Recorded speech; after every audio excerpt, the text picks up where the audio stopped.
Everybody's happy in Huskerland. Nebraska blows out UTEP 40-7 in a dominant performance against the Miners. Dr. Rob Zatechka's happy. He had possibly his greatest, most complimentary report card he's ever given Nebraska. I'm just pulling it up right now. I got to review my grades here. So, you know what? This was one of the harder games to grade, in my opinion. You were generous, though. I've never seen you this generous. Yeah, you know what? Here's the thing, though. When you get a game like this, it's first game of the year. I mean, it's one of these. Is this the real Nebraska? Is this the real UTEP? It's hard to tell in these first games exactly what team you're getting and what opponent you're getting. And you're trying to grade. When I do my grades, I do it rather subjectively. I mean, if Nebraska goes out and has kind of an okay looking game and manages to just barely eke out a win, but it's against, let's say it's against a quality Ohio State team, but they manage to eke out a win.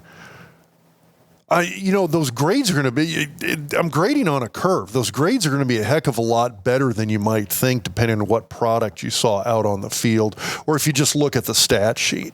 You weren't critical yesterday, and we're going to get into some other stuff as well. I got stuff to critique. Yeah, believe me. No, I get that. I just, it's one of those things. I look at it this way, kind of like, a lot of teams. Did Colorado do what it should have done to North Dakota State? Probably not, right? Well, I mean, if you want to gauge it in the sense of, let's rephrase the lead up to that statement. Did what's technically a Power 5 team, well, now it's Power 4, sorry. Power 4. Did a Power 4 team do to an FCS team what you would expect a Power 4 team to do to an FCS team? And then the answer is no. On the flip side, you look at Colorado, and for as dangerous as I still think Colorado is, they're not a good overall team. They've got the ability to beat a lot of other teams, including Nebraska. But are they a good overall team?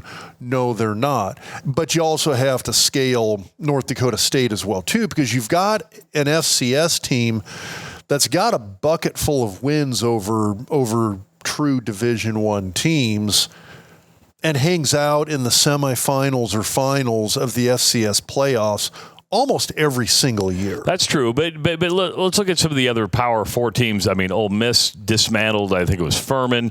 Alabama rolled up its opponent. Iowa took on Illinois State and rolled. Oklahoma State. South Dakota State, defending national champion. They blew out the defending national champion, and I believe preseason number 1 in FCS. And that's why I look at the Nebraska game and go, okay, let's look. UTEP, new coach. Basically new roster, bad team from a year ago.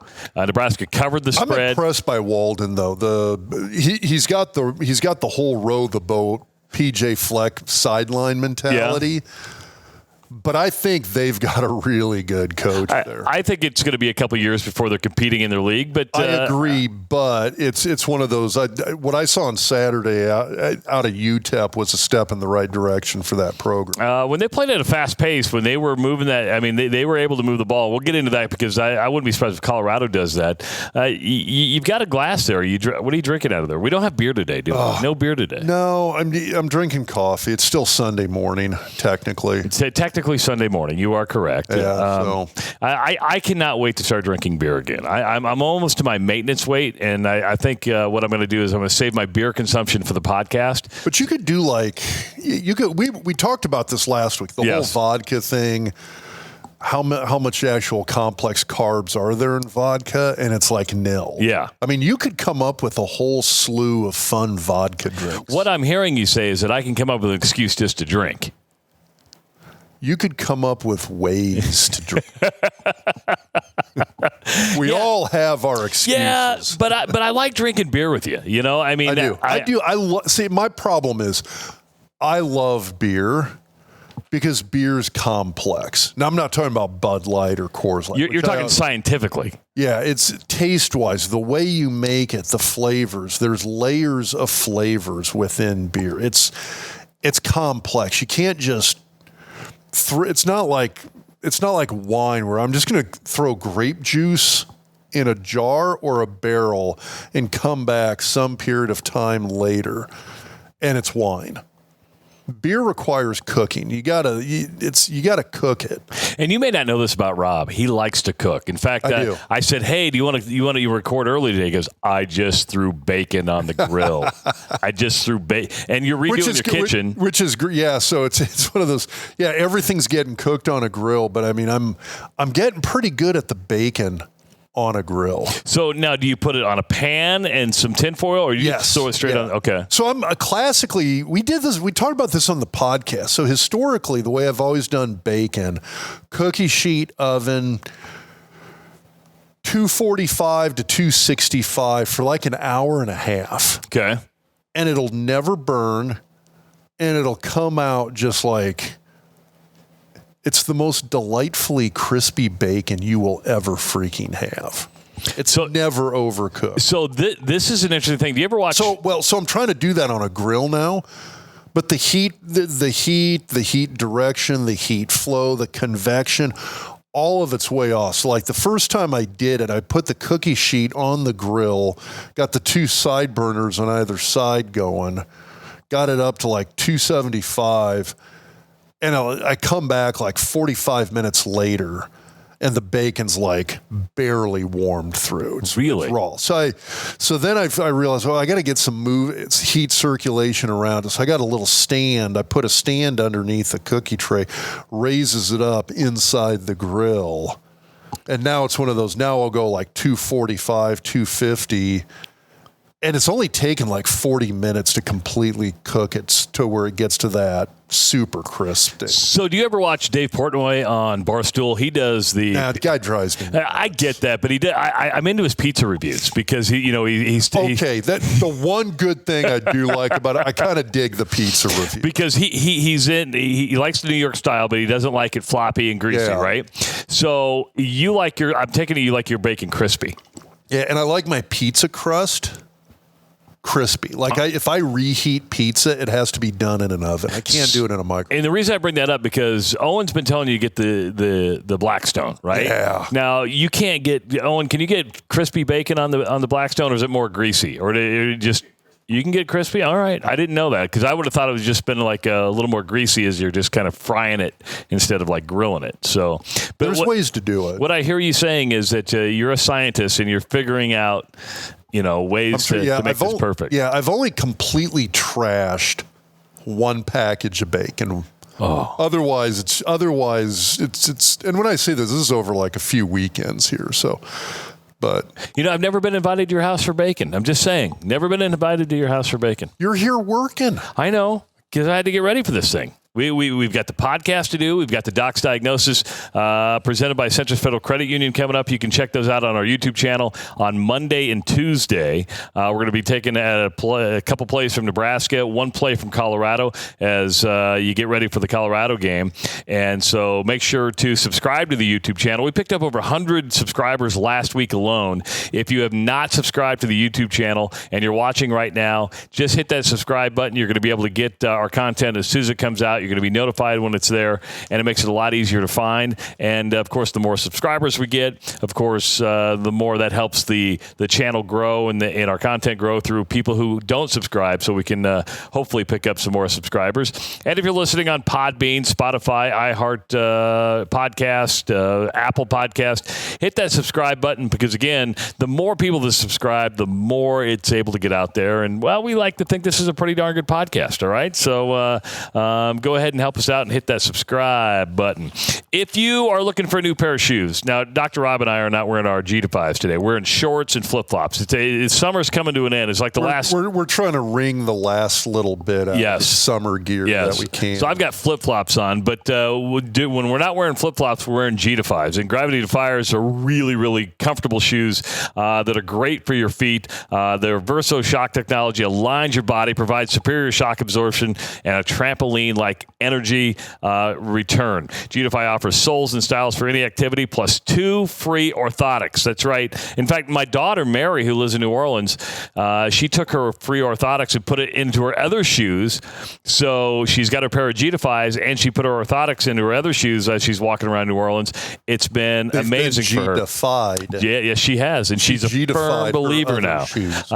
And I'm a firm believer, and I hope you are too. So enjoy the summer special. Go to gdefy.com. Get $25 off your order of $100 or more with the promo code DocTalk20 and experience ultimate comfort with G-Defy shoes. Visit gdefy.com today and start being comfortable tomorrow. So overall, and we'll get into your report card, but I think for the first game of the season, going back to what you were saying, Nebraska beat a team. It covered the spread. It got its quarterback out of there in the third quarter. A lot of people got playing time. To me, that's about as good a start as Nebraska's had. In fact, it's the first season opening win they've had since 2019. First season opening win since 2019. 2019 or 2017?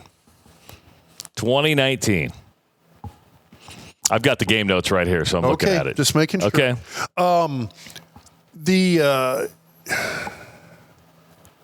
They beat somebody that they were supposed to beat. But, God, if you do go back and look at a lot of those games when you look at teams that Nebraska should beat, I mean, Nebraska should have beat Georgia Southern. Yes. I mean, I know that's a painful one, but there's a team that Nebraska should have beat. There's so many examples of that. North Dakota, I mean, they beat North Dakota. They should have blown them out of the water. And North Dakota, it's a good Missouri Valley team. I get it. But that's a team that had no business hanging in there with Nebraska at the end of the game a couple of years ago. They went out and did to a team that what they should have done to this team.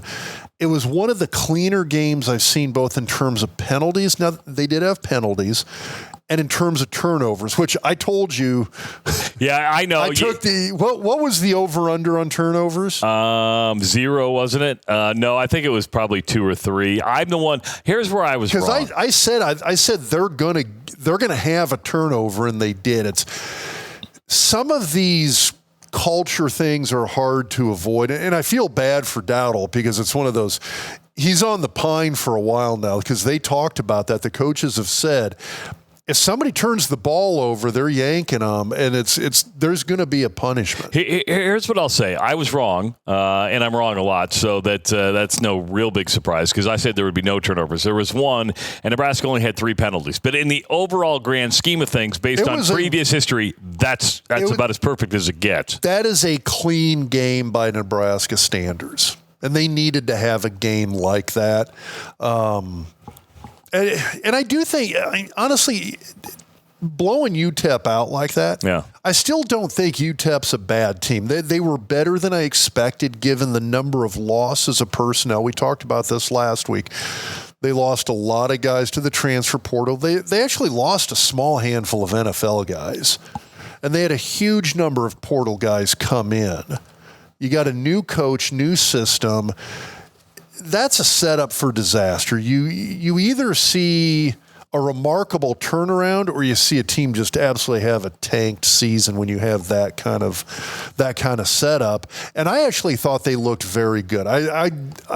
If I'm UTEP, I'm fairly optimistic moving forward. I don't disagree with that. How about Dylan Raiola? I mean, second true freshman ever to start at Nebraska in the first game of the season. Puts up just impressive numbers that gives fans a lot of hope of what's coming. I mean, almost perfect. It was pretty darn close to what you would want.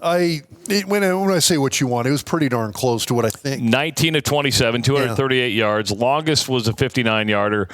He was sacked once. But there's another thing. I put the over-under passes at 23. He went for 27. Nebraska really balanced, but he didn't look like a true starting freshman out there. Now, there will be freshman moments this year, but he did not look like a freshman. And again, you've got a little bit of an undersized defense. I thought the offensive line did a solid job in terms of giving him time, especially the interior of the offensive line. So I think that helped in terms of how he looked. This was the first game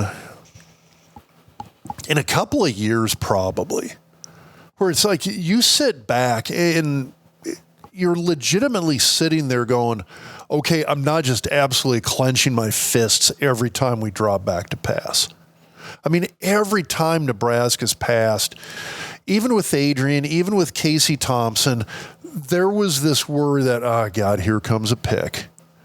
And you after that first couple of passes, you're like, oh, God, this looks way better.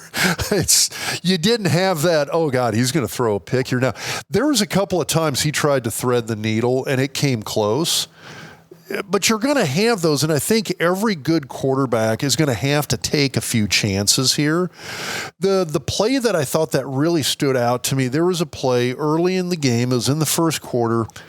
He took a long shot.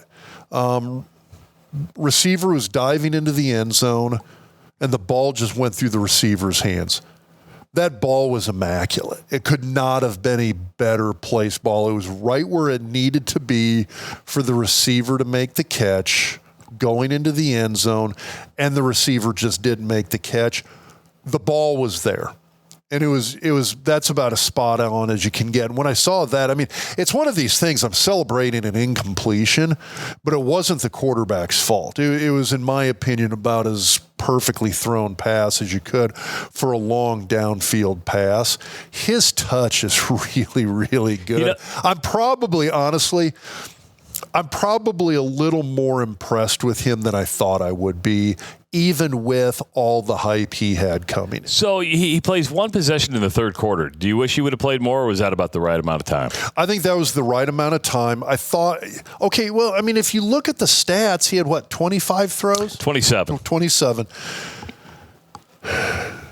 Man, that's a full game passing for most any starting quarterback. You're out there, you throw it 27 times, that's a lot. I was impressed with that. There was a couple of plays, nobody was open. He just threw it away. There was a couple of plays he scrambled out, bought some time. Nobody was open. He threw it away. Which is good, right? Instead of trying to force it. Yeah, I think that's awesome. He's probably, and again, you said it, he's going to have some freshman moments. He is so far and away above and beyond where your standard true freshman starting quarterback would be. I would say he lived up to the hype that was built up throughout the season, or throughout the preseason. I would say, and again, we're talking one game against UTEP. Here's the problem with that. And I brought this up yesterday on the radio show that I do. And that is, it is one game, and we go, it's a long season, but it's also a short season, right? I mean, 12 games goes quick. If he does what he did against UTEP, for the most part, against everybody else this season, then I think Nebraska is going to be in pretty good shape, and I'm really optimistic for Nebraska's chances to go to a bowl game. All right, so let's just start going down to your report card. We put this out on Sunday morning.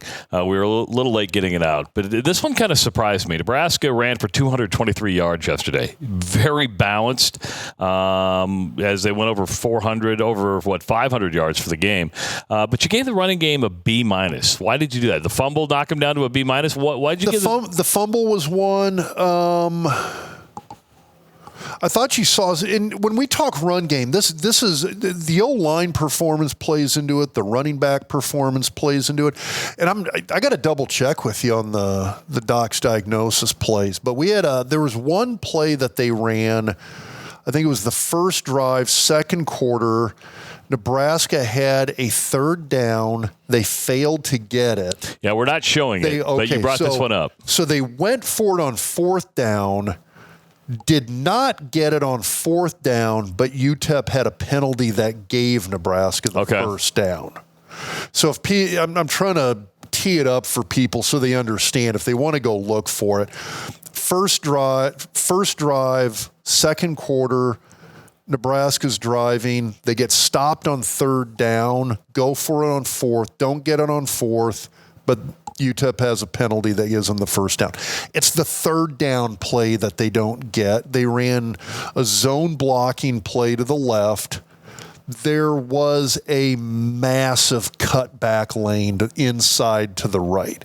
If the running back had turned his head just a little, had seen, or just had and again, early year, I get it. You're still breaking in, guys, getting used to this offense this year. If he had felt that cutback lane, it would have been a 10-yard gain. So you're looking at it through a critical eye. There was a massive hole there on that third down play. If he had cut back to the right, it was there. He went left, got stacked up. I think he actually still got 1 or 2 yards. But if he had cut it back, it would have been an incredibly easy first down. These are things that are going to have to get cleaned up if Nebraska is going to compete against Iowa, Wisconsin, Ohio State, these better teams on the schedule. There are far, far better teams than UTEP. When it's third and short and you've got a cutback lane that's going to give you a 10-yard gain on a third and short, you better see the damn cutback lane. And that's why you get downgraded, is because these are things that are going to have to get cleaned up. And I don't think B- is, think about how Nebraska's done past. Again, I'm grading it's always on a curve. Some of that curve goes into, well, what did we see from Nebraska's running game last year? I'm giving them a D+, C- in half the games last year. In my opinion, B+ is glowing. B-. B-. Passing game, you actually handed out an A. I mean, Nebraska A-. or A-. Altogether 25 of 36, no picks, which was huge, 284 yards. Dylan Raiola, 19 of 27, 238 yards, 2 touchdowns. He was sacked once. Heinrich Harburg, 5 of 5 for 35 yards, and Jalen Gramstad, 1 of 3, no yards picked up. But you gave him an A-. So the A-, again, if you look at it right off the bat, the passing, if you look at the overall passing game, you look at the quarterback productivity there, you look at the wide receiver productivity, outstanding. There was 1 or 2 passes that the receiver should have had. One was the one I'd mentioned earlier. The ball was perfect. It just went through the receiver's hands. Hey, it's a tough catch. I get it. Nebraska's going to have to make some of those catches as the season goes along. And Nayor had some amazing catches during that game. One was on the touchdown, right side of the end zone, in coverage. Amazing catch. So they did some great things there. Kind of the reasons I gave it an A-. One, there's some of those catches, those tough catches, they got to start making. And the other thing is the O-line plays into that passing game as well. You can't just say, well, the quarterbacks looked great, it's an A+. Okay, everybody's playing a role here. The pass blocking by the tackles was not great. I was a little surprised about that because especially Ben, I'm not sure I wasn't exactly surprised by Corcoran. I was a little surprised by Ben Hart's pass blocking in this game because I thought he took a huge step forward last year and was actually a fairly consistent performer at that right tackle spot last year. And against UTEP, this is where we see a step back. And you gave the and on Twitter, or X, whatever you want to call it, it's always going to be Twitter to me. You gave the offensive line a B-, and people of all the pushback was on the B- for the offensive line. And it's kind of it. And again, it's sort of like the interior O-line. I thought looked really, really good. Evans and Mazuka at guards. Holy cow. We got a couple of really solid guards right there. Those guys are and again, it's one game. It's against an undersized O-line. I get that. I thought they did what they should have done against the opponents that they had across from them. I was really pleased with their play. I thought Ben Scott did great. He's the guy who got nailed for the sack. He got a little out of position there on a stunt. Raiola's moving in the direction of that stunt, and Scott wasn't able to push his guy past Raiola, gives up the sack. you're going to have a few of those, but I downgraded the O-line a little bit based upon that. And then just, again, I did think the tackles on run blocking, especially Benhart, I thought the run blocking was really solid from both tackle spots. It's just, man, we got to have that protection on the edges in this offense on passing downs. And yeah, just kind of disappointed. I thought they just took a weird step back in that regard. And most people are saying they took a step forward, but I think they look at the final score and they go and the total yards and just make an overall judgment that it was perfect. Yeah, and again, I'm not saying they didn't do some good things, but these are grades that for most of last year, including during wins, would have been C's. I got A's and B's here for Pete's sake. I was like, oh my God, I'm getting soft here with my grades. Yeah, the B- was the lowest grade that you gave, and you gave the defense an A. I did. Now, this is one I actually did get some pushback on that I saw from people because they're like, oh my God, Nebraska held them to, what was it, 205 yards of total offense? Yeah, and 56 yards of rushing. I mean, you want to shut down the run. This is the 13th game that Matt Rule coached Nebraska team has held a team below 100 yards. Yeah.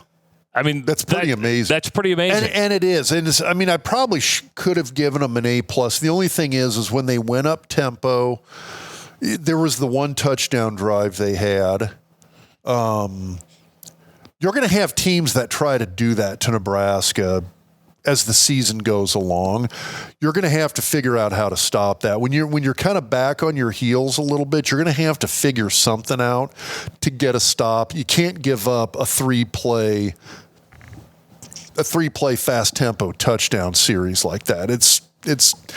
You got to shore that one up, and it's going to happen. And I understand how tough that is, but I want to see more of what we saw the rest of the game. And now here's the other thing. After that touchdown drive, Nebraska did tighten that up. UTEP did try to go up tempo after that, and I thought Nebraska did a better job of shutting it down after that. But you knew that's what UTEP was going to do. You knew that's what their goal was. I mean, the announcers themselves were talking about it. Hey, here's what we're going to see from UTEP. It's going to be this up-tempo, no-huddle, get the defense on their heels kind of offense. This is what we're going to see the whole game. And so it's not like Nebraska didn't know it was coming. Special teams, you get a B+ to. You had, 2 total punts. In return yardage, you had 13 or 25 punt return yards, 75 kickoff return yards. The longest was 35 yards. Albano had a field goal. Hull averaged 60 yards per kickoff. So, and then all-purpose, Nayor had 121? Yeah. All-purpose yards? Yeah. So good. Take Nayor out of there, but yeah. So good things. The return game. We had guys returning kicks. We had guys returning punts. I mean, when was the last time you saw punts return? Well, somebody called my radio show last night, and they were asking about punt returns and why you're either good or bad in it, right? Why some guys just are naturally, and I'll use it. Weegan from Iowa had a punt return for a touchdown. It was called back for a block in the back that happened a long way away from the play. It would have never affected the play, but they're like, you look at Cooper DeJean last year, you look at Weegan this year, and I said, punt returns are an interesting animal. And what I mean by that is it's because they asked if it was scheme. And I don't know. It's a combination of the way you draw it up, but you have to have a guy who's got a screw loose. Right? I mean, you've got to be fucking crazy to be a punt returner. And I wasn't going to say crazy, but I mean, you better have a pair and they better be brass. Yes. And not everybody's built for that. Yeah. They may say they are, but they're a little different. So there's two things you've got to have when it comes to being a quality punt returner. You got to have the guts to do it. Like I called it brass balls, you called it a screw loose. You got to have somebody who is comfortable sitting down there with 2, 3, 4 guys barreling at them at 100 miles an hour And you're sitting there going, yeah, no big deal. I'm still going to make this catch. Now, that's the second part. You got to have somebody who consistently makes the catch. Easier said than done. And it is so much easier said than done. That's not an easy thing to do. And all it takes, I mean, it's like getting a case of the yips. Somebody fumbles one punt. You're going to be second-guessing yourself. You're second-guessing yourself every time. And then all of a sudden, now you're worrying about, okay, I got to catch this. Shit, what if I don't? I still got these 3 guys about to waylay me. You've got to be willing to sit in there. You got to be not bothered by taking a huge blindside hit. And you've got to be incredibly sure-handed. It's not the easiest combination of attributes to find in any football. You're forgetting the third one.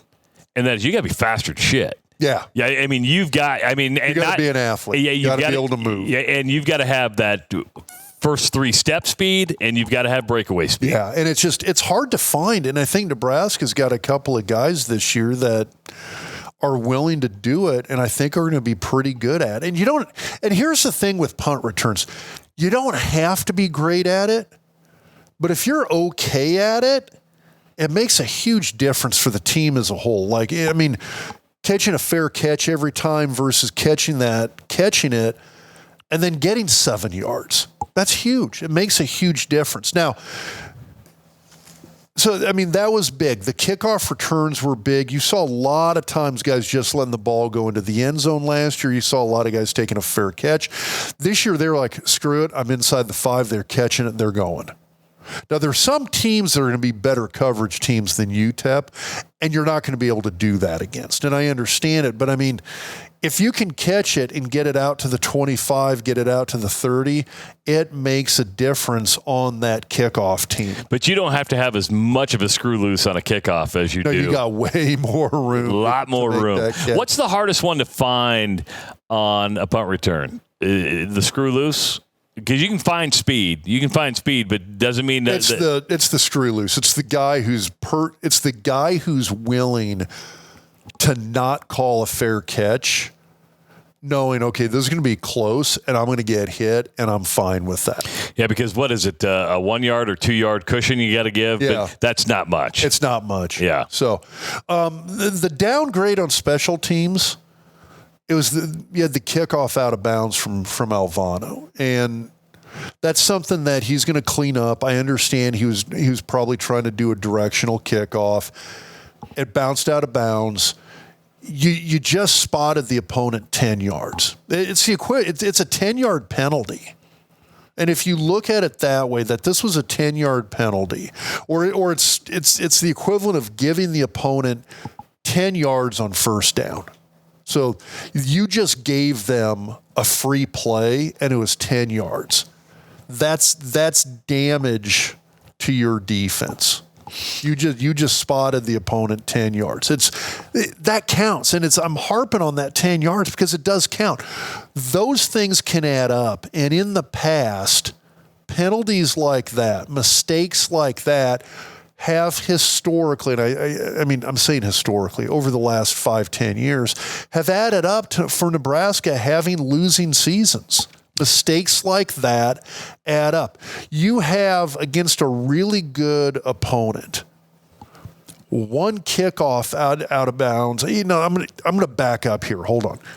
How many times over the last few years have we looked at a game that Nebraska's played, a close loss, and said, hey, true, if they had one less turnover, they win that game? About every game they've lost? Yeah. If they have 1 or 2 less penalties, they win that game. About every game. That's a lot of times we've said that over the last several years. That's why that's why I'm downgrading Dowdle's fine. It was 1 turnover. We finished positive in the turnover margin. That's a rarity for Nebraska. But how many times have we said, hey, 1 less turnover and we win that close game? 1 less penalty and we win that close game. 1 penalty can make the difference. 1 turnover can make the difference. And in some of these close games for Nebraska, that makes the difference. Last year, Nebraska had, what was it? 4 games in which to get 1 win and go to a bowl, and they didn't do it. There's a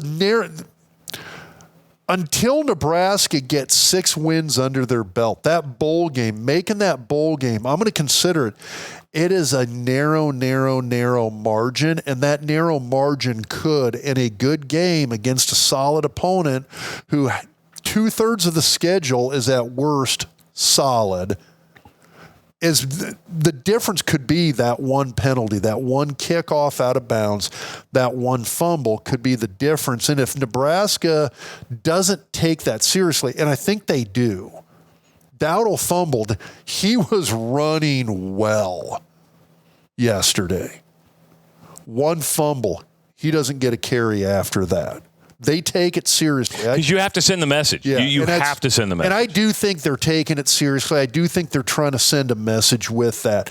But you can't just go, oh, God, we got 500 yards of total offense. Held them to, 56 rushing? Yeah. Said 205 total offense by UTEP. We got 2 interceptions, positive turnover margin. We found our quarterback. Thank God. I hope we see that out of Raiola for the rest of the season. I hope he stays healthy. The margins here are still going to be thin until we get to that 6-7 win mark. Okay, so you gave the overall performance a B+, which is, again, one of the highest you've given in a long time. It is, and I kind of gave you the why it wasn't an A there with my little rant. And I'm not even drinking. And it could have been an A. I mean, it could have been an A. You look at it with a much more critical eye. Well, and I didn't give them an A also because guess what? It's UTEP, and they got a bunch of transfer portal guys, and they got a new coach. This is not Ryan Day in Ohio State. This is not Kirk Ferentz in Iowa. This is not Luke Fickell in Wisconsin. It's UTEP. It's UTEP, and it's a UTEP that has some first game weaknesses that they're going to have to overcome as their season goes along. So you're again downgraded a little bit on the curve here. So Nebraska will be back at home on Saturday. If you didn't go dressed in some new red, you can get your new red, you can get your new black, and get your new gear at Husker Hounds, 2 locations in the Omaha area. Adidas sideline apparel, lots of new T-shirts. Start thinking about whatever you want to wear and get to one of the 2 locations in the Omaha area, including the Superstore at 84th and Center in Omaha. Scotty Strunk, our good buddy, who is a shell of himself. I mean, that dude's lost a ton of weight. He took a picture of himself the other day. Scott looks good. He does. He was wearing, I think, the shirt you're wearing right now. And this is like my uniform for I see that. Is that what you're going to start wearing like every podcast now? Well, I've worn it like 3 out of the last 5. I know. Rob's got a uniform. He likes wearing the uniform. And so you can get all you need, corn heads, yard items, anything you want at Husker Hounds. Just go to Husker Hounds, one of the 2 locations, and, of course, online at huskerhounds.com. If you need a lawyer in some point in your life, you're going to, whether you need an estate lawyer, a litigation lawyer, a DUI lawyer, Connor Orr is the lawyer that we trust, and we trust that you're going to reach out to Connor at some point if you do need that lawyer. Contact Connor today at 402-408-6488 or email him, Connor@orlawgrp.com. That's Connor@orlawgrp.com, or visit the website orlawgrp.com. On the YouTube channel, you're going to check out Centris Federal Credit Union, who's bringing you the Doc's Diagnosis. Been calling Omaha home for 90 years, serving over 135,000 members in Omaha, Council Bluffs, Grand Island, and North Platte areas. Centris believes in improving the quality of life in the communities they serve. You've got checking, savings accounts, certificates, home, auto, personal, and home equity loans. In fact, I've got a HELOC with them right now because, we're redoing the basement, had to pay for a wedding. But Centris was kind enough to be a partner with me with my HELOC situation and get me rolling in the right direction. So check out Centris Federal Credit Union. Check out the Centris Federal Credit Union Doc's Diagnosis on the YouTube channel. The first one dropping on Monday. There'll be another one on Tuesday. So up next for Nebraska, Rob. By the way, Westside went over the weekend. Did Westside win? They did. So Westside beat, I believe it was 5th.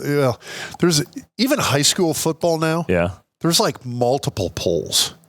You got Really? your World Herald poll, your Journal Star poll. There's a coaches poll, and then there's several online publications now that do a separate poll. So Westside was, I think, in the World Herald poll. I think they're number 2 in the state, and they beat 5th ranked Omaha North. Really? 22-7. There you go. So Steve Warren's son, Braylon, starting quarterback. So Steve Warren was on the podcast a couple months ago. If you just go back in the podcast, check it out. Really good interview. Talked about his son quite a bit. He's got one Division I offer already. He's going to keep getting more and more and more. Up next is going to be Colorado. Nebraska had over 500 yards of offense. Most offensive output since 2022 against Georgia Southern. They had 575 against Georgia Southern. Colorado. How did we lose that game? Scott Frost was the head coach. Turnovers and penalties. I forgot. It's amazing. But I'm telling you, I think. Am I crazy to think that Nebraska's going to have another 500-yard game against Colorado? Because I think they're going to. When you saw what happened against North Dakota State, I think, yeah. The other thing that has me really optimistic about their offense, at least for going forward for next week's game, is how they spread it around. There was balance, and then there was balance within balance. So, I mean, you had 47 rushes. They ran 83 total plays. Yeah, you had 36 passes, 47 rushes. I'm a little surprised. Okay, so a couple of things. Number one, I shouldn't say surprised. Things I saw that I thought were a massive positive and a move in the right direction. One, balance. Still a reliance to a strong degree on the running game. It wasn't one of these, hey, we're just going to drop back Dylan Raiola and he's going to sling it all day nonstop and throw 57 passes, which that would be a bad thing. I'd be worried if I saw that. You saw a run game. They had 231 yards rushing, 47 rushes. The other thing that was interesting is that you had 4 guys in double-digit yardage. Now, here's the thing that I think is important about that. Of the 4 guys in double-digit rush yardage, all 4 are running backs. The last several years when we've had a leading rusher, it's been one of the quarterbacks. True. Or the quarterback's the second leading rusher. Dylan had, and it was a sack. I always love the fact that sacks go into the rushing yardage. So he got sacked. So he had 1 rush for -6 yards rushing. Otherwise, Dylan doesn't show up in the rushing totals, which is exactly what you want to see. I shouldn't say it's exactly what you want to see. I do kind of like having a quarterback where they can tuck it and run, because that does put a unique pressure on a defense. But if you're able to make up for that with the other guys, and I thought they did, yeah, I mean, Emmett Johnson had 71, Dowdle had 55. He ran really well. 6.9 yards a carry for Dowdle.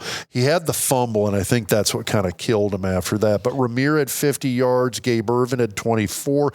A lot of short yardage runs by him that I thought he did really well on.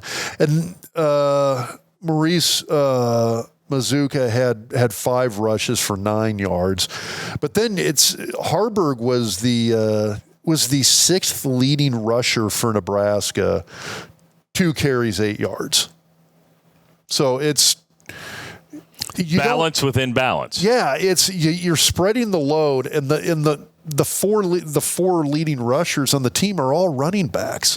It's been a while since Nebraska's seen that. I mean, you got to go back to it's pre-Adrian Martinez before you've seen that. Hell, you might have to go back to the early 2000s. Yeah. Well, no, because you had Crouch and everybody else just running. Yeah, but Joe Gans was a hell of a runner. Tommy Armstrong was a really good runner. Those were guys where I thought you had legitimate run threats at quarterback, where if they took off running, I wasn't worried about him getting hurt, because both those dudes were basically built like running backs. And Raiola's not small. I mean, you got a 6'3", 230-pound kid there. I say kid, that's a man. I mean, that's a big dude. So he's going to be able to take a hit. He just doesn't put himself in harm's way. And I think that's exactly what the coaching staff wants him to do. They want what we saw yesterday is what they want this offense to be. They really do with that personnel. In the passing game, you had 15 different receivers catch a pass. That's incredible. That's a lot of touches. You had 15 guys get their hands on the ball, and you still had one guy get 121 yards receiving. You still had a 100-yard receiver, and 15 different guys caught a pass. Banks caught 4 for 61. Bonner, I mean, and some of the numbers here are kind of interesting. In terms of if you look at the number of times they were targeted versus the number of times they made the catch, Nayor got targeted 8 times. He had 6 catches. Bonner 4 of 4. Carter Nelson 3 of 3. Fedoni. I'm sorry. Banks was 4 of 4. Bonner 3 of 3. Nelson 3 of 3. Fedoni 3 of 5. Okay. So here's one area where a little bit of a critique where I downgraded the offense, and this might be more on the coach. I shouldn't say might be. This is 100% a critique on the coaching staff. You got these 6'7" dudes between Fedoni and Carter Nelson. It was these little dink passes out to the flat. I get it. These guys can run. And I thought, and especially with the blocking, Fedoni can block. That dude gets physical. He likes to mix it up. Why did we not see a bunch of 6'7" dudes who run like deer going vertical? Get them downfield. Why are we catching these lateral passes out in the flat? That was one thing I thought was kind of interesting. A couple of people don't want to show it yet. Maybe I don't know. And maybe that is it. That's the only thing that's what my hope is. Because I'm sitting here and I'm thinking about, you got some of these guys that are built for the vertical passing game. 6'7" guys who are matchup nightmares for defensive backs, safeties, and linebackers. I mean, how do you cover a 6'7" dude who likes physical contact and can fly? He's faster than a D end. He's bigger and more physical than most outside linebackers. Both these guys can outrun, out-height, and out-jump any defensive back. They're nightmare matchups. Why would you not go vertical in a passing game with these guys? They didn't have to. And that might be it. I did think it was interesting because I saw some critique on social media about Fedoni that he didn't impress me with what I saw, and I'm like, he's catching the ball when the ball's hitting him in the hands, he's half a yard downfield, and you're expecting him to get a lot of positive yardage when he's got 2 dudes draped on him at the time he catches the ball. I was actually kind of impressed with how he did play. You're not making that's not making use of that matchup capability that you have with Nelson and Fedoni. And I'm hoping it is a case of, hey, we're just going to kind of play around with these guys a little bit. We're going to throw the ball out to them in the flat. Against Colorado, these guys are going to be 25 yards downfield before the ball gets to them. And that's what I'm hoping we see. Well, Colorado's going to be – it's interesting because against North Dakota State, the Buffalo's defense gave up 449 yards of offense to the Bison. That's why I think Nebraska goes for – mid to upper 500 yards of total offense. I mean, they just, and when you look at I think they gave up 160 plus on the ground. Nebraska has another 200-yard rushing game. And that's what I'm hoping. I mean, when you look at Colorado, they got a lot of speed up front. They got a lot of speed up front. Listen. They got a lot of speed everywhere. I mean, and Deion's built them for that. He kind of, it's funny because Man, he built Colorado for basically, I mean, he built them for Pac-12, Big 12 football. I mean, this is a smaller lineup. It's speed-based guys. They're better athletes than what Nebraska saw against UTEP. And I'm not talking about just Shadur and Travis Hunter. Travis Hunter's a bitch. That dude is a biatch. Yeah, these are truly some next level. And that, guys. by the way, is a compliment. Yeah. These are guys that are going to be real. They caused trouble for Nebraska last year. Here's the deal, though. It's a one-dimensional team. It is a passing team. It is not a running team. They only had, 59 yards of rushing against North Dakota State. This team is built to pass. It's one-dimensional. Now, every coach will tell you got to stop the run first. Is that the case going into the Colorado game? Do you stop the pass first or do you stop the run? I'd say stop the pass first, and make them run. Yeah, and make them run. Say, if you think you can run on us, go ahead. They ran not horribly against Nebraska last year. True. I'm just saying. It is in the passing game is where they shine. And that's something that I think Nebraska is going to have to shut that down. And it's not easy to do because, again, I do think Shadur's an NFL caliber quarterback. Is he a first-round pick? I don't know. Time will tell. I do think he's the real deal. He's got touch. He's got the ability to move. He's got mobility.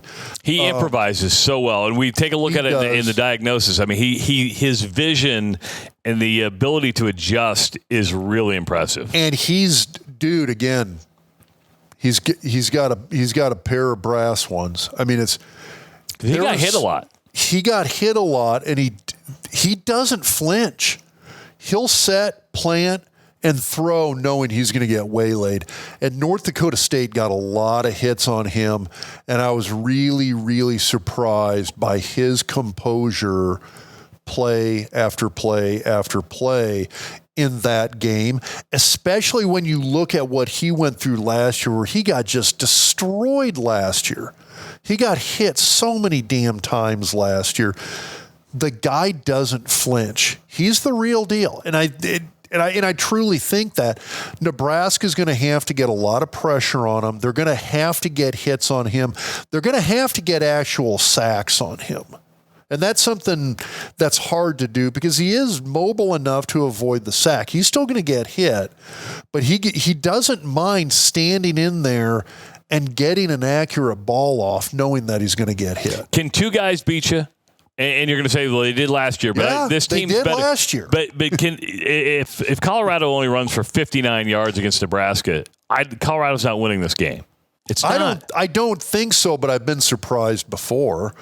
I think the bigger determinant in this game is can Nebraska put up points?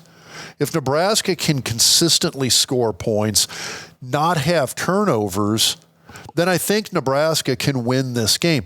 They're going to have to stop Shadur and Travis Hunter, though. And Colorado doesn't win a lot of games, or they haven't over the last year plus.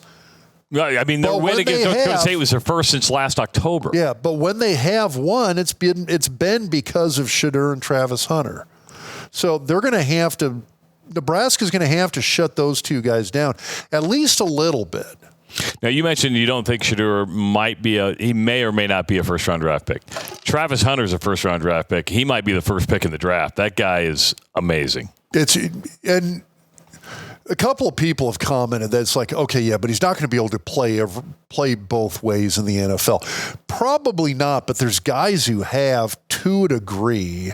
And I think he's a guy that brings an insane amount of value to a team in the NFL. Because if I'm in an NFL team, there's a starting cornerback, and it's a guy that I can at least put out there as a return guy. He's Dion in the NFL. He's a coverage corner who can return punts and kicks. That's a massive, massive commodity in the NFL.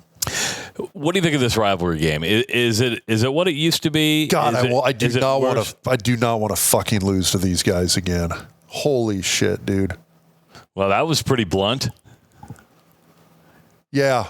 I hate these guys. Where does that come from? Where does the hate come from? Because there was a mutual respect for Oklahoma. Would you agree with that? Oh, heck yeah. Yeah, there was a respect. You hated them, but you respect them. Yes. Is there a respect for Colorado, or is it just an all-out hate? It's a hate. Part of it's the fans. Part of it's the Bill McCartney history. I mean, that whole thing still. You've got a whole generation of Nebraska fans that still gnaws on that. Colorado of the 80s and 90s. They still look at themselves. Did you ever watch the Bill McCartney 30 for 30? I don't think I did. Go look it up, watch it. I would highly recommend it. Because actually, it's a really good one.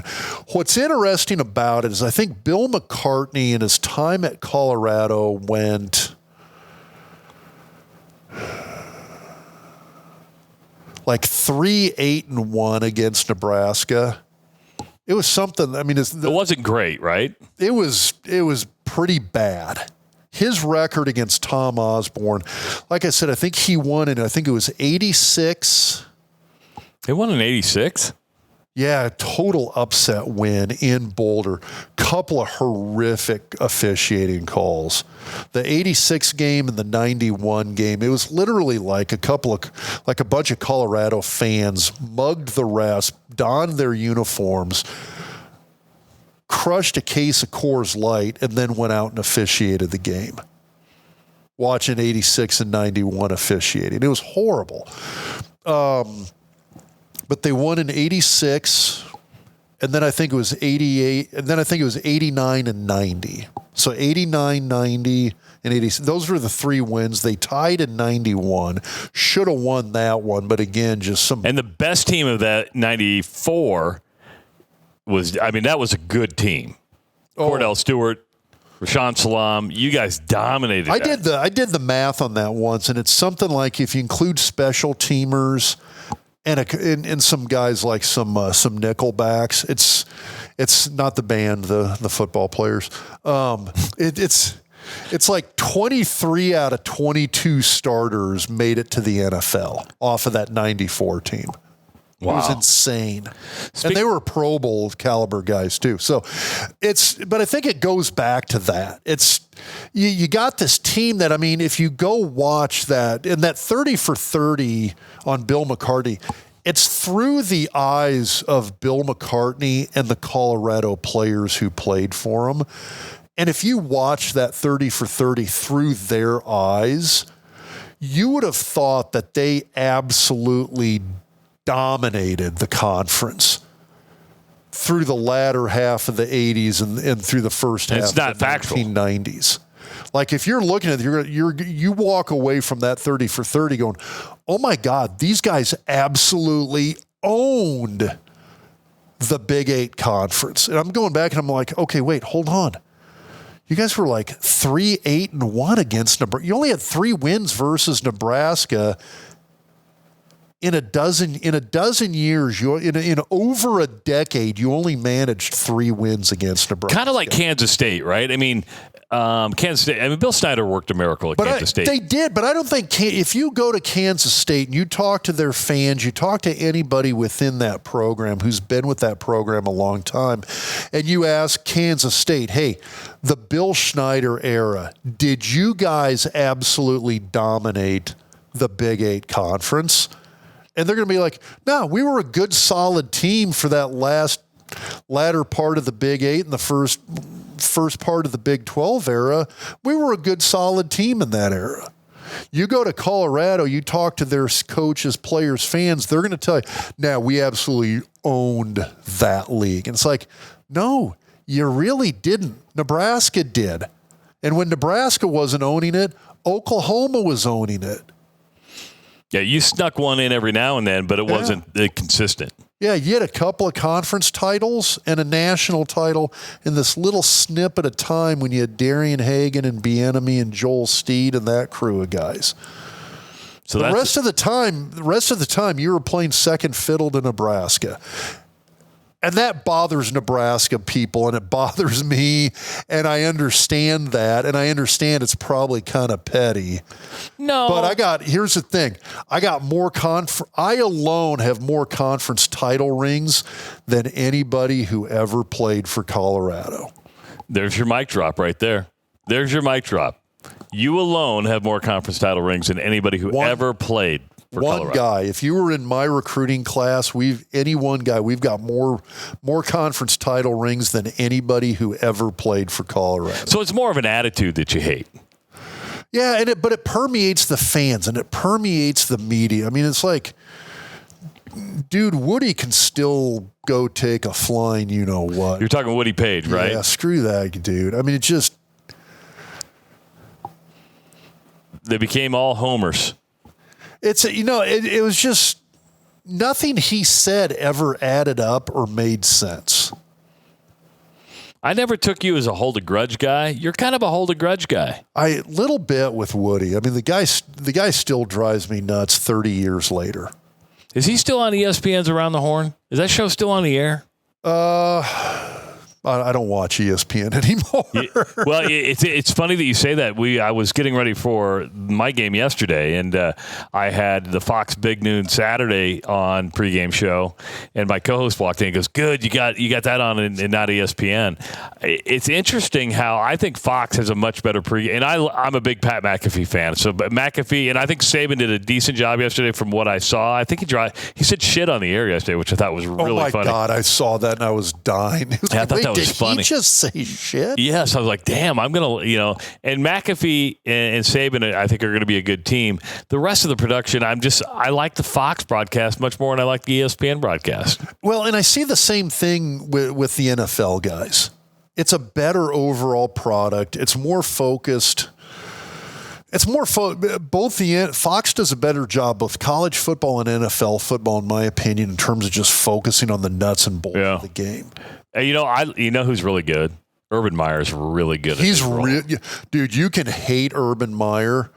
When he left to go try and do whatever he was trying to do with Jacksonville, I thought it was the biggest mistake on the planet. He proved it was the biggest mistake on the planet. He's really good at what he does. Anything surprise you in college football over the weekend? And Florida getting blown out the way it did and Clemson getting trucked was a surprise to me. Yeah, the Florida one surprised me a little bit more because I have watched. So I'm a Florida State fan. Yeah. I got a daughter who graduated there. We try to make it down. Somebody in the family here tries to make it down for at least a Florida State game every year. So it's just, that's one of those things where you watch a lot of their matchups. Florida State plays Florida every year. It is a dogfight. Now, I get it. It's an in-state rivalry, and both teams are loaded with athletes. But Florida's had some really, really amazing defenses under Napier. I mean, the last couple of years previous to yesterday. His seat's going to get hot, though, man. Yeah, that's going to get hot. It's going to get hot fast because you think winning matters to Nebraska fans. They'll give you 5 years. Go to the South.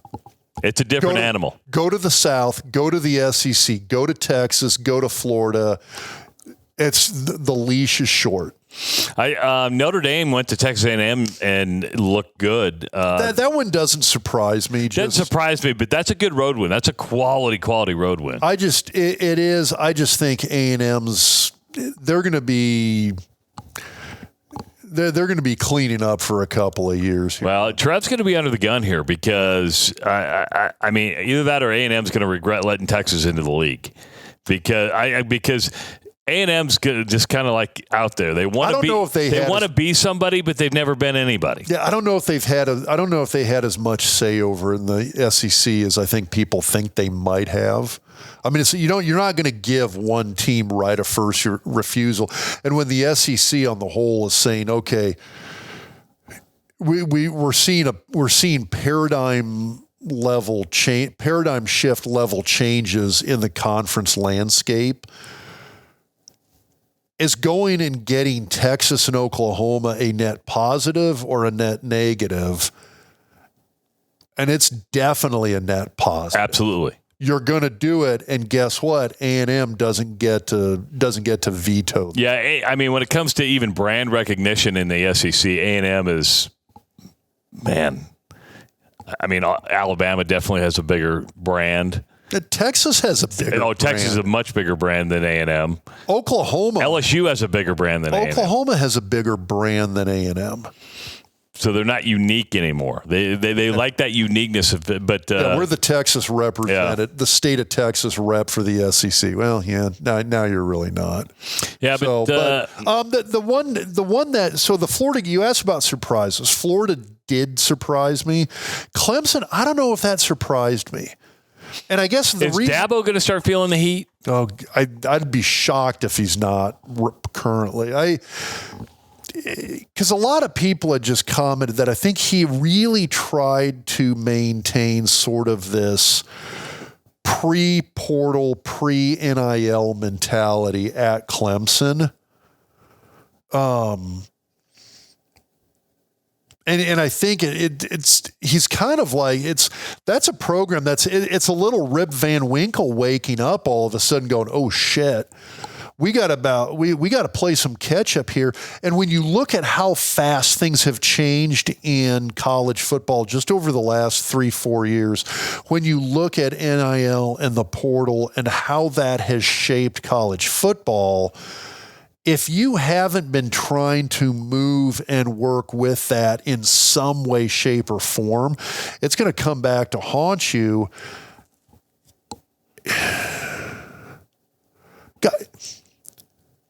I think Iowa's done a better job of it. I don't disagree than Clemson has, at least on the NIL side. Maybe not on the portal side, but which is shocking for how much money Clemson has. I mean, Clemson's got a lot of money. Yeah. I don't know what they did in Nebraska. I thought it was interesting. The NCAA stepped in and said Oklahoma State could not put the QR codes on. I saw that. Iowa yesterday. That surprised me. Iowa yesterday. Yeah, the NC2A doing anything. Yeah, like you can't put a QR code on the back of your helmet. Well, whatever. Iowa yesterday. I don't know if they did it down in Nebraska or not. Iowa did the Hy-Vee and the Hy-Vee trick. So when you went to concession stands, you could round up for their Swarm Collective. So if your bill was $8.56, do you want to round up to $9, and that extra money goes to the collective? That's a pretty smart move. Oh, I think it's a genius move. And that's one of those. Okay, well, if everybody doesn't start doing that, you're an idiot. Yes. I mean, and it's just the first one to do it, right? Oh, we're going to round up. Well, if they did it, let's just do it next week. It shouldn't be that hard. Okay, the one thing A&M did right, that was sort of the birthplace of collectives. It was. But yeah, it's like that. I mean, A&M did, and everybody else was like, okay, well, this is idiotic if we all don't do this as well too. So if everybody doesn't have that instituted within 2 weeks, you're an idiot. Yep, because that's easy money right there. It is. I mean, I would imagine on any given day, you're going to rake in at least some of the concession numbers always seem a little smaller than I think they're going to be, but I'd be hard pressed to think that's not going to be a few $1,000s. I would say a few $1,000. I mean, pennies add up quickly, right? Yeah. Yeah. No. All right. Before we let you out of here, you got Nebraska, Colorado. Give me your final score. Give me your final score. God. I know. I hate predictions too, but people seem to thrive off them, and people like them. I think it's going to be a reverse of last year's game. I'm going to say 31-17. 31-17? Because Colorado's going to do some damage. Nebraska's going to make some mistakes. But I think if Nebraska, the thing I was most impressed with Nebraska's offense yesterday, they played within themselves. They played to what their capabilities were, and they didn't try to force things that weren't there. Last year, you had Heinrich Harburg, you had Jeff Sims trying to force things that weren't there. And you ended up with starting quarterbacks who were your leading rushers, a ton of penalties and a ton of turnovers, and that doomed Nebraska season long. So, if Nebraska goes out next weekend and plays within themselves, doesn't try to do what they're not built to do, doesn't try to play above and beyond what their capabilities are, I think they win by 2 touchdowns. I think they win 31-17, 34-21, something like that. I think this is it's funny because I think somebody commented on YouTube, or it might have been Twitter, that they're getting really concerned that I'm a lot more optimistic than you. They're like, I'm really concerned that Travis is more optimistic than Rob. Okay, well, look, I'm an Iowa fan. If you guys score 14 points, they scored 4. They pitched a shutout yesterday. They won 40-0. I know that, and actually, I was shocked. Put up 490 plus yards of offense. Yeah, they really did. And actually, although, did you see my tweet about it? You turn on the game at 6-0, and you're like, holy shit, they already got 3 safeties. There was 3 catches in the Iowa game yesterday, 3 touchdowns by wide receivers. That's the most in the last 2 or 3 seasons combined. Which is mind-blowing to me because they have had the talent to do that. So, but I'm going to be more... I love Lachey, by the way. Yeah, I mean... The guy's a great tight end. Well, it's tight end you over there. I mean, you've got Estranga, you've got Lachey. They're really good at the tight end. Cade McNamara looked really good at quarterback, but going back to the Nebraska-Colorado game, I'm going to be more optimistic than you. I think Colorado's defense is suspect. Gave up almost 450 yards last week. I think Nebraska puts up over 550.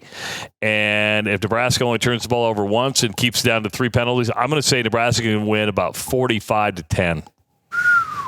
If that happens, that's going to be the loudest you've heard that stadium in a long time. And I think you know that hatred that you have? Yeah. I think it's going to permeate through this coaching staff and the players and the fans in the stadium. I think I'm looking at a 45-10, 45-17. I hope, I don't say this much, I hope you are right. Wow. Because I'm more optimistic than you are. Just remember that, folks. I'm more optimistic than Dr. Rob. He's a much better cook than I am because he knows how to work that grill. I don't even cook anymore. I let Owen do everything. I let your wife is like a magician. Yes, she is. She's pretty good. Your daughters. Yeah, they have all the talent. They get it all from their mother. They get nothing from me. I gave nothing in the gene pool to my kids. I have 4 of them, and they all got everything from their mom. You know how frustrating that is? I do not disagree with it. Again, I agree with you. Thanks, Rob. Appreciate that. Make sure to go to gdefy.com. Use the promo code DocTalk20 to get $20 off an order of $100 or more on your G-Defy shoes. Check out Husker Hounds. If you need a lawyer, go to Connor Orr. And, of course, check out the Doc's Diagnosis presented by Century Federal Credit Union on the YouTube channel starting on Monday. For Dr. Rob Zatechka, for Owen Justice, I'm Travis Justice. We'll talk to you next week on the Doc Talk Podcast.